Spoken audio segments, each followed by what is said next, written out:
Mr. Bump by Roger Hargreaves. This is the sad story of Mr. Bump. The trouble was that Mr. Bump just could not help having little accidents. If there was something for Mr. Bump to bump into, he'd bump into it all right. For instance, if you were to see Mr. Bump out walking down a street in your town, and if there happened to be something to bump into down that street, then you know what would happen, don't you? Bump! Mr. Bump was just the same at home. He lived in an extremely nice home, but even there he couldn't help having those little accidents.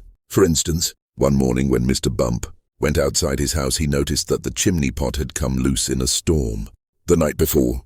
"I must fix that before it falls off," thought Mr. Bump to himself, and he hurried to his garden shed to fetch a ladder. It was a very long ladder. Mr. Bump walked up the garden path with the ladder on his shoulder. He turned the corner of the garden path. Crash went the living room window. "Oh dear," thought Mr. Bump, and he turned to see what had happened. Crash went the kitchen window behind him. "Oh dear," thought Mr. Bump again, and he rested the ladder against the wall of the house so that he could climb up on to the roof to mend the chimney pot. Crash went the bedroom window. So you can see how Mr. Bump had his little accidents. Mr. Bump had had many jobs, but somehow they never seemed to last very long.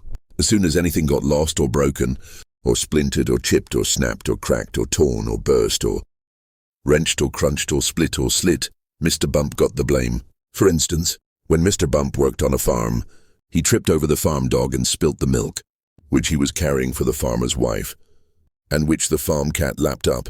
For instance, when Mr. Bump was a postman, he got his hand stuck in a pillar box, and they had to fetch the fire brigade to come and set him free. For instance, when Mr. Bump was a bus conductor, he fell off the bus and couldn't catch it up again, and all the passengers travelled without having to pay. For instance, when Mr. Bump was a carpenter, he found that when he was hammering nails, he hammered his thumb most of the time, and the nail hardly at all. In order to recover from this series of rather unfortunate happenings, Mr. Bump decided to take a holiday. There he could think about what sort of job he could do where he wouldn't be such a nuisance to everybody. So off he set to the station to catch a train to the seaside. While Mr. Bump was on holiday, several things happened. For instance, he fell off a boat into the sea, and the lifeboat had to come and rescue him. For instance, one day when he was quietly walking along the beach, minding his own business, he got his foot stuck in a bucket, and as he couldn't get it off, he had to walk round with it on his foot for hours. For instance, another time he was walking along the beach. He walked straight into a large hole that somebody had dug, and he had to stay there all night because he couldn't climb out on his own. However, despite all these little accidents, Mr. Bump enjoyed his holiday, and while he was there, he had a splendid idea about what sort of job he should do. It was quite the best idea Mr. Bump had ever had. An absolutely splendid idea. And now Mr. Bump works happily for Mr. Barley the farmer. Mr. Barley has a rather large apple orchard on his farm, and that's where Mr. Bump works.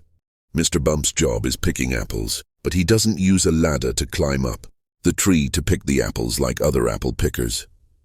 Oh no, Mr. Bump has a much better way of picking apples than that. He just walks about, and before long Mr. Bump, being Mr. Bump, walks into a tree. Bump!